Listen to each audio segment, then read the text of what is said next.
어제 말씀을 우리가 들으면서 율법이 우리의 거울과 같은 것이다. 그래서 그 율법을 통해서 우리의 모습이 아주 적나라하게 드러날 수밖에 없다. 그 율법이라는 거울에 비춰보면 우리의 모습이 어떠한지, 우리의 현실이 어떠한지를 살펴보게 된다. 그렇게 말씀을 나눴습니다. 사도 바울은 계속해서 율법과 죄에 대하여서, 율법에 대해서 내 모습은 어떤 모습인가 계속해서 비춰가고 있습니다. 그러면서 이 율법을 통해서 죄가 무엇인지를 깨닫고 보니, 사도 바울이 죄가 무엇이다라는 걸 깨닫고 보니 자신 안에 선한 것이 아무것도 없다, 내 속에 선한 것이 아무것도 없다라고 고백을 하고 있습니다. 여기에서 주목해 볼 것은 이 고백을 하고 있는 사람이 믿지 않는 사람이 아니라, 믿음이 연약한 사람이 아니라 사도 바울이 그렇게 고백하고 있다는 겁니다. 아, 내가 율법이라는 그 거울에 비춰보니까 나 참 선하지가 않다, 내 안에 죄가 너무 많다. 이 고백을 우리가 알고 있는 바로 그 사도 바울이 하고 있다라는 것입니다. 예수를 믿지 않는 사람이 아니라 예수를 믿고 있는 사람은, 그것도 아주 특심으로 믿고 있는 사람의 고백입니다.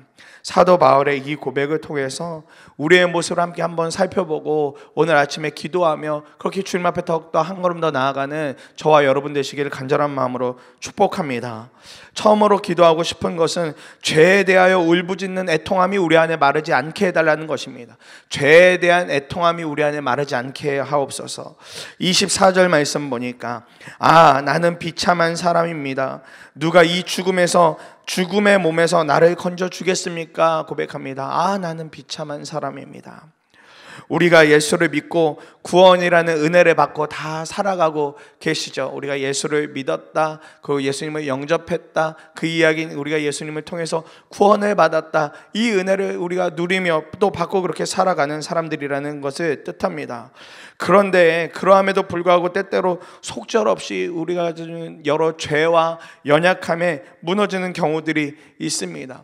그러다 보니 저를 비롯해서 많은 그리스도인들이 하나님의 은혜를 알면서도 죄의 종처럼 살아가는 경우가 너무나 많지요. 우리가 구원받았어, 나 은혜를 누리고 있어, 내가 예수님이 내 안에 계셔라고 말은 하지만 어느 순간 속절없이 죄 안에 넘어지면서 그냥 죄의 종처럼 살아가는 모습을 볼 때가 있다는 것입니다. 제가 고등학생 때 처음으로 주님을 인격적으로 만났을 때 저는 다시는 변하지 않고 거룩하고 순결한 삶을 살게 될 줄 알았습니다. 이제 완전 내 인생 뒤집어졌어, 바뀌었어, 나 이제 죄 짓지 않을 거야 라고 생각을 했습니다. 그런데 그 결단 있은 지 얼마 되지 않아서 그냥 완전히 무너지는 제 모습을 봤습니다. 주님을 만날 때는 눈물, 콧물, 땀 다 흠뻑 흘려가고 젖어가면서 그렇게 주님을 인격적으로 만났음에도 불구하고 그 믿음이, 그 상태가 오래 지속되어지지 않더라는 겁니다. 어쩜 그렇게 이전의 모습으로 돌아가는 건 빠르죠. 제가 그 고백을 하기까지, 주님을 만나기까지 한 16년, 17년 걸렸던 것 같아요. 그런데 그게 다시 이전의 모습으로 돌아가는데 일주일도 걸리지 않는 시간이 걸렸습니다. 어느 순간 너무나 빠르게 그냥 회복이 되어져 있는 이전의 모습으로 돌아가 있는 제 모습을 보게 됐어요. 이것이 우리가 가지고 있는 연약함인 것이요, 이것이 우리가 가지고 있는 연약함이며 죄이기도 한 것입니다. 그런데 사도 바울도 오늘 말씀 보면 그가 자신 안에 드러나고 있는 죄로 인해서 처절할 정도로 고민하고 있는 모습을 보게 됩니다. 그 역시도 주님을 만났고 아주 극적으로 만났죠. 극적으로 만났고 그 일을 통해서 회심을 했습니다. 이 정도면 정말 대단하죠. 죄에 대해서 자유해져야 되는 게 맞겠지요. 그러나 거듭났다고 말하는 자신 속에 여전히 존재하고 있는 그 죄를 보면서 너무나 괴로워하고 있는 것입니다. 나 주님 만났어, 나 완전히 거듭났어 라고 말하는 사도 바울 마음 안에 여전히 죄가 있음을 보고 고민하고 고통스러워하고 있는 사도 바울의 모습이 있습니다. 그러면서 그가 한 가지를 발견했다, 한 가지 법칙을 발견했다고 했는데 그것은 다른 것이 아니라 나와 같이 구원받은 사람일지라고 해도 여전히 죄가 떠나지 않고 그 곁에 있는 것을 발견하게 된 것입니다. 그 자신과 같이 하나님을 만났음에도 거듭났음에도 불구하고 여전히 죄가 그에 붙어 있다는 것을 사도 바울이 발견하게 된 것이죠. 그 죄의 법이 자신을 포로로 만들었다는 사실을 발견한 바울은 다른 말을 할 수가 없었습니다.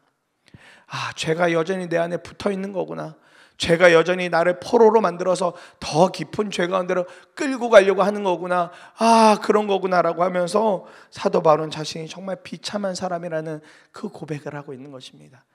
비참한 사람이다. 예수를 믿고 구원을 받아도 죄 하나 해결할 수 없는 게 우리들의 모습이지 않습니까? 우리 힘으로 죄를 이긴다? 이거 말도 안 되는 일인 거죠. 아니, 해결할 수조차 없는, 어쩔 수 없는 사람이 바로 우리입니다. 사도 바울도 역시 이것을 깨닫고 난 정말 비참한 사람입니다. 정말 내가 아무것도 아닙니다라는 탄식밖에 할 수 없었던 것입니다. 여기 계시는 분들 중에, 또 함께 예배하고 계시는 분들 중에 혹시 자신 있게 나는 죄를 이겼다고 말씀하실 수 있는 분이 계신가요? 지난 주일에 들었던 그 말씀이 오늘도 계속 이번 한 주 내내 우리 마음에서 계속해서 심령을 움직여서 정말 새날 새 일을 행하며 조금도 흔들림 없이 그렇게 살아가고 계신가요? 그래서 모든 죄가 다 끊어지고 정말 거룩하고 순결하게만 살고 계신가요? 그런 분이 계시다면 너무 감사한 일입니다. 또 우리가 그런 삶을 살아가려고 무던히도 주님 앞에 서봐야 되는 것도 사실인 것이죠. 그러나 우리가 주일마다 교회에 오면 하는 고백이 있습니다. 주님, 한 주 동안 너무 많은 죄를 지었습니다. 한 주 동안에도 너무 연약함으로 살았습니다. 주님, 그런 나를 용서해 주십시오. 그런 우리를 용서해 주십시오. 이런 참회의 기도를 올려드리죠. 어떤 교회 주보에 보면 참회의 기도란이 늘 매주같이 있어서 거기 아예 기도문까지 올려놓고 그렇게 주일에 성도들이 다 모이게 되면 함께 공동으로 그 참회의 기도문을 읽어가면서 고백하는 교회도 있죠. 그만큼 우리는 죄 하나 이길 수 없는 아주 연약하고 비참한 사람들입니다. 죄 하나 이길 수 없다는 것이 우리에게 얼마나 큰 애통함인지 모릅니다. 죄 하나 이길 수 없고, 지난주에 분명 예배드렸어도 이 한 주 동안 여러 먼지가 묻고 때가 묻어서 죄 하나 이길 수 없다는 게 우리에게 얼마나 큰 애통함입니까? 율법을 통해서 바로 이러한 우리의 모습을 보게 되어지는 것입니다. 사도 바울도 율법에 비추어 보니 그런 자신의 모습이 다 하나하나 여과 없이 다 드러나게 된 것이죠. 사랑하는 여러분, 그러나 오늘 이 사도 바울이 고백하고 있는 나는 비참한 사람입니다. 누가 이 죽음에서 나를 건져주겠습니까? 나는 비참한 사람입니다. 누가 이 죽음에서 나를 좀 건져주시겠습니까? 라는 이 고백은 절망이나 체념을 말하는 것이 아닙니다. 절망이나 체념이 아닙니다. 이것은 우리가 구원받은 사람, 그리스도인이라는 것을 뒷받침해주는 아주 중요한 고백입니다. 왜냐하면 예수를 믿지 않는 사람은 이런 고백을 할 필요가 없습니다. 예수를 믿지 않는 사람, 특별히 불신자들은 이런 고백을 할 필요가 없습니다. 왜냐하면 죄를 지어도 아무 마음에 거리낌이 없거든요. 잘못해도 아무 마음에 거리낌이 없습니다. 그런데 왜 예수 믿는 사람만, 왜 그리스도인만 이런 고백을 하게 되냐면 그 속에서 운행하고 있는 성령께서 그 죄가 무엇인지 계속해서 깨닫게 하시기 때문에 그 죄에 비춰보면 나는 비참한 사람이군요. 주님, 저는 아무것도 아니군요. 어쩔 수 없는 사람밖에 되지 않는군요. 누가 좀 나를 건져주십시오. 누가 나를 이 죄에서 꺼내주십시오. 이 고백을 하게 되어지는 것입니다. 불신자는 절대 할 수 없는 고백입니다. 그러니 오늘 우리의 모습을 살펴보다가, 나의 모습을 살펴보다가 제가 정말 비참한 사람입니다. 이 작은 죄 하나에 넘어지고 있는 내가 정말 비참한 사람입니다 라는 고백이 우리 심령에서 터져나오게 된다면, 애통함이 터져나오고 있다면 우리는 정상적으로 주님 앞에 잘 나아가고 있다는 증거가 되어집니다. 우리가 진짜 그리스도인이 되어져 가고 있다는 분명한 증거가 되어지는 것입니다. 이 애통함이 우리 안에서 메마르지 않는다면, 이 절박함이 우리 안에서 메마르지 않는다면 우리는 살게 되어져 있습니다. 우리는 살 수밖에 없습니다. 많은 책을 쓰신 어느 목사님께서 자신의 책에서 이런 표현을 하나 해놓으셨습니다. 자신이 가진 죄의 애통함을 기록해 놓으셨어요. 나의 은밀한 죄에 대해서 나는 어떤가? 심지어 이 장을 쓰고 있는 지금도 나는 죄를 범하고 있다. 하나님의 영광을 위하여 책을 쓰고 있다고 생각하고 싶지만 과연 진짜 내가 그런가? 내게 허영심이 없다고 할 수 있는가? 나는 오직 그릇이 담고 있는 내용물에만 관심이 있을 뿐 그릇에는 관심이 없는 사람이 진짜 맞는가? 전혀 아니다. 이 같은 획기적이고 역사적인 사상들을 엮어내기 위해 내가 겸허히 쏟아붓고 있는 이 모든 길고 힘들고 지루하고 지치고 고통스러운 시간들을 사람들이 과연 알아줄는지, 사람들이 이런 나를 과연 인정해 줄지, 사람들이 이런 나의 책을 보면서 진짜 고맙게 여겨줄지 궁금해하는 것이 바로 나라는 사람이다 라는 고백을 했어요. 이분이 제가 자주 예배마다 인용하는 바로 맥스 루케이도라는 목사님입니다. 이분이 은혜가 내 속에 들어오다라는 책에서 이 고백을 해놓으셨어요. 자신이 지금 이 책을 써내려가고 있는데 써내려가는 그 마음 이면에는 이런 고민들이 있다는 거예요. 이 책 보면서 내가 고생하는 걸 사람들이 알긴 할까? 이 책을 쓰고 있는 지금 내가 얼마나 지금 고생하고 있는지 사람들이 대체 알긴 할까라는 마음이 그 책을, 그 은혜로운 책을 쓰고 있는 그 이면에 그렇게 도사리고 있는 것을 발견하게 되었다는 겁니다. 자신의 마음 안에 아주 은혜롭고 거룩한 책을 쓰고 있음에도 불구하고 사람들의 눈을 의식하고 있고 사람들의 인정에 목말라 하고 있는 자신의 그 애통함, 그 죄를 발견하게 됐다는 것입니다. 그러니 이 맥스 루케이도 목사님이 이 간절함의 책 속에 그대로 표현한 것이죠. 아, 죄인인 거구나. 내가 이런 책을 쓰고 있음에도 불구하고 여전히 내 마음에는 이런 죄가 여전히 나를 붙들고 있는 거구나. 그렇게 고백할 수밖에 없었던 것입니다. 그래서인지 맥스 루케이도 목사님의 책을 보면 이 진실한 고백들 때문인지 은혜가 있고 거기에 하나님의 사랑이 묻어 있고 거기서 어떻게 우리가 살아가야 될지를 아주 명확하게 보여주는 아주 귀한 책들을 많이 써내고 계시기도 합니다. 이분의 책에 그래서 은혜가 가득하고 복음의 기쁨이 가득한 것을 보게 되어집니다. 사랑하는 여러분, 죄의 법은 우리를 포로로 삼으려고 무던히도 우리 주변에서 활동하고 우리를 계속해서 조여옵니다. 때론 피해 나가기 어려울 정도입니다. 우리 힘으로 이거 이겨낼 수도 없습니다.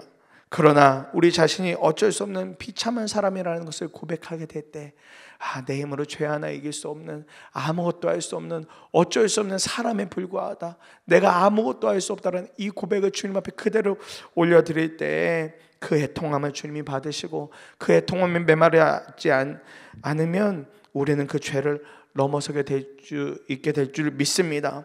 우리에게 그 일을 하시는 분이 함께 계시기 때문입니다. 우리가 죄를 이기는 것이 아니라 그 고백 뒤에 역사하시는 한 분이 계시기 때문입니다. 그분이 바로 예수 그리스도가 되십니다. 그래서 저는 이 말씀을 붙들고 두 번째로 기도하고 싶습니다. 내 안에 계신 주님만 붙들고 살게 해달라는 간절한 기도 제목이 우리 안에 일어나기를 원합니다. 25절의 말씀입니다. 우리 주 예수 그리스도를 통하여 나를 건져주신 하나님께 감사를 드립니다. 그러니 나 자신은 마음으로는 하나님의 법을 섬기고 육신으로는 죄의 법을 섬기고 있습니다. 고백하고 있습니다. 자신에게 있는 죄를 발견한 사도 바울은 내가 정말 비참한 사람인데 누가 좀 나를 건져주십시오 라고 그렇게 애통하며 고백합니다. 그리고 나서 그가 바로 연이어하는 고백이 참 귀한 고백이다 싶습니다. 자신을 건져주신 하나님께 감사하다는 그 고백을 올려드리고 있습니다. 바로 앞전까지 제가 너무 비참해요, 죄 하나 이길 수 없는 저 자신이 너무 비참한데 누가 좀 나를 건져주세요 라고 말했던 사도 바울이 이내 그 마음이 뒤집어서 하고 있는 고백은 나를 이 죄에서 건져주신 우리 주 예수 그리스도 하나님께 감사합니다, 이 고백을 사도 바울이 하고 있습니다. 오늘 저와 여러분들의 믿음의 고백이 바로 이 고백이 되기를 간절히 소망합니다. 나를 건져주신 하나님 감사합니다, 나를 건져주신 예수님 너무나 감사합니다라는 고백이 오늘 저와 여러분들의 고백이 되기를 간절한 마음으로 축복합니다. 바울은 자신이 죄 하나도 이길 수 없는 비참한 사람이라는 것을 깨닫고 자신을 건져줄 이가 누구인지 더욱 분명하게 알게 되었습니다.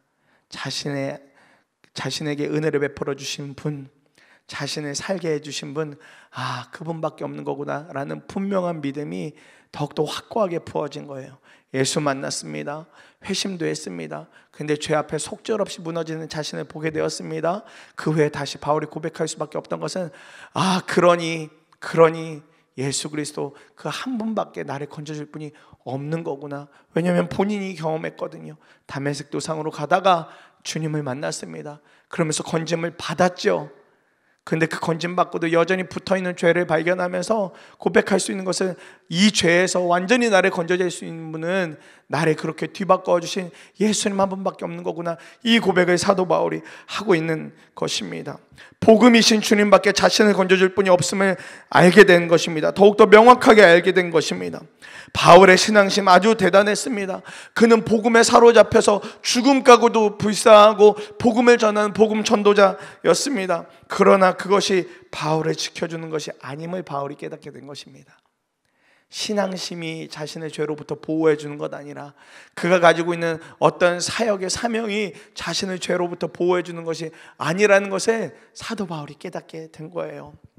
최근에도 한국교회는 아주 비통한 뉴스를 접하게 되었습니다. 한 2주 전에 한 언론 방송에서 한 목회자의 연약한 목회자가 지었던 여러 어려움들을 그대로 다 폭로하는 그런 뉴스가 나오게 됐죠. 저와 같은 목회자의 문제가 사회에 대두되면 정말 많이 고통스럽습니다. 만일 우리가 가진 직분이나 신앙의 연수가 우리를 죄로부터 보호해 줄 수 있는 수단이었다면 목사들에게는 이런 죄의 흔적도 나와서는 안 됐었겠지요. 어떤 직분이나 신앙의 연수가 죄를 막아주는 보호 수단이었더라면요. 그러나 우리는 속절없이 무너졌다는 목회자의 모습을 보면서 탄식을 금할 수가 없습니다. 그러면서 한 가지 우리가 깨닫게 되는 것이 있습니다. 아, 직분이 나를 죄로부터 보호해 주는 것이 아니구나. 아, 신앙의 연수가 나를 죄로부터 보호해 주는 것이 아니구나. 내가 교회에 대해서, 하나님에 대해서 어떤 지식을 알고 있어서 그것이 나를 죄로부터 보호해 주는 것이 아니구나. 이것을 우리가 깨닫게 되어지는 것입니다. 그렇다면 무엇이 우리를 죄로부터 이기게 하겠습니까? 무엇이 우리를 죄로부터 완벽하게 보호해주고 죄로부터 건져내어 주실 수 있겠습니까? 그것은 사도 바울이 이미 고백한 대로 우리 주 예수 그리스도를 통해서만 우리는 죄를 이길 수 있습니다. 우리 주 예수 그리스도를 통해서만 우리는 죄로부터 완벽한 보호를 받을 수 있게 되어지는 것입니다. 예수님이 우리의 마음을 사로잡으시고 왕이 된 사람만이 죄를 이길 수 있는 것입니다. 그거 외에 다른 방법은 없습니다. 주님이 우리의 마음의 왕이 되어주시는 것, 그거 외에 다른 방법이 없습니다. 직분도, 투철한 신앙심도, 신앙의 연수도, 또 성경에 대한 지식도 아니요, 그런 게 아니라 우리 마음에 예수님이 왕 되시는 것, 그것만이 우리를 죄로부터 완벽하게 보호해 주실 수 있는 길이 되어지는 것입니다. 사도 바울은 그렇게 자신은 마음으로는 하나님의 법을 여전히 섬기고 있다라고 그렇게 고백하고 있는 것입니다. 육신이 가진 죄의 법은 여전히 많고 다양한 방법으로 우리를 공격해 들어옵니다. 뭐 대단한 죄가 아닌데도 우리는 속절없이 무너질 때가 있습니다. 우리가 보는 것, 먹는 것, 또 입는 것, 또 우리의 즐거움 찾다가, 행복을 찾다가, 쾌락을 찾다가 아주 이런 기본적인 일들 속에서 교묘하게 유혹해 들어오는 그런 죄에 대해서 우리는 속절없이 무너지는 것 많이 경험해 보셨지요. 그러나 이것을 이길 힘이 있는데 마음에 있는 하나님의 법을 통해서 이길 수 있다는 것입니다. 육신의 죄의 법, 유혹이 아무리 클지라도 주님이 우리의 마음의 왕이 되어주시고 우리 마음에 주님이라는 분명한 결심만 서면 육신 가운데 오는 어떤 유혹도 우리는 이겨낼 수 있게 되어지는 것입니다. 그러니 사람인 우리가 살 길은, 연약한 사람인 우리가 살 길은 우리 안에 계시는 주님을 붙들고 그분과 하나가 되어서 사는 것, 그 방법 한 가지밖에 없는 것입니다. 이 주님을 붙드는 것 외에 다른 방법은 없는 것입니다. 선하신 하나님의 손에 붙들린 사람들이라는 책에 보면 우리가 잘 알고 있는 영화인 반지의 제왕에 빗대어서 우리를 표현한 부분이 나옵니다. 공감이 많이 되어졌는데 이렇게 표현합니다. 우리는 우리 스스로를 영화에서 악한 역할인 오크족과 용감하게 싸우는 사람들로만 상상해 보았을 것이다. 이 이야기는 우리는 늘 선한 역할, 우리는 착한 역할, 우리는 교회 다니기 때문에, 예수 믿기 때문에 그런 역할만 하는 사람들일 거라고 그렇게 생각하며 살아간다는 거예요. 그런데 우리 자신이 선하다는 생각만 했을 것이다. 그러나 우리가 자신을 오크족으로 생각하는 것이 더 나을 수도 있다. 이들은 어둠의 왕을 섬기며 절망적이고도 무기력하게 자신을 악에 내맡기는 불행한 존재들, 그리고 멸망으로 치달으며 참된 의와 선을 대적하는 자들이다. 이렇게 설명을 해놔요. 우리가 늘 선하다고만, 나 스스로는 선하다고 생각하지만 실상 뒤집어 보면 우리가 우리 안에 발견되는 여러 죄, 악함들 발견하면서 우리가 마치 그 영화에 등장하는 오크족과 다를 바 없는 그런 삶을 살 때가 있다, 그렇게 표현하고 있는 거예요. 그런데 계속 연이어서 이렇게 설명을 해 나갑니다. 그리스도를 조금만 비껴나가도 우리의 모습이 바로 이와 같은 모습이다. 그러나 우리 안에 그리스도가 계시고 그리스도가 우리 안에 계시면 전혀 다르다. 그리스도 안에는 온전한 죄사함이 있다. 우리 스스로는 결코 얻을 수 없는 의의 전가가 그리스도 안에서 이루어진다. 그분 안에서 우리는 하나님의 자녀로 받아들여진다. 그분 안에서 중생을 통해 우리의 내밀한 본성이 즉각적으로 변화되고 성화를 통해 우리의 성품이 점차 새로워진다. 그분 안에는, 예수님 안에는, 주님 안에는 하나님과 우리의 화해가 있고 말할 수 없을 정도로 영화롭고 무한한 연합이 있다. 이렇게 표현을 해 놓았습니다. 우리의 힘으로는 죄를 이기는 것이 아니라 오히려 죄의 자리를 조금도 벗어날 수 없는 사람들이었습니다. 우리의 힘으로는요. 그러나 이런 우리에게 복음이신 주님이 오셨다는 것이 정말 큰 기쁨이며 정말 큰 은혜가 되어집니다. 악한 내 모습, 죄가 가득한 내 마음 안에 주님이 오늘 오셨다는 사실이 너무나 큰 기쁨이며 은혜인 것이죠. 그 주님을 마음의 왕으로, 주인으로 삼고 사는 것만이 비참한 사람인 우리의 인생이 하나님의 자녀로 뒤집어지는 유일한 방법인 줄 믿습니다.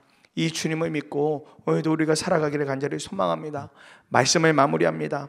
우리는 우리 힘으로 죄 하나 해결할 수 없는, 어쩔 수 없는 사람, 비참한 사람, 아무것도 할 수 없는 사람입니다. 그러나 우리가 죄에 대하여 애통함이 메마르지 않는다면, 죄에 대하여 몸부림이 메마르지 않는다면 우리를 둘러싼 많은 죄로부터 건짐을 받을 수 있습니다.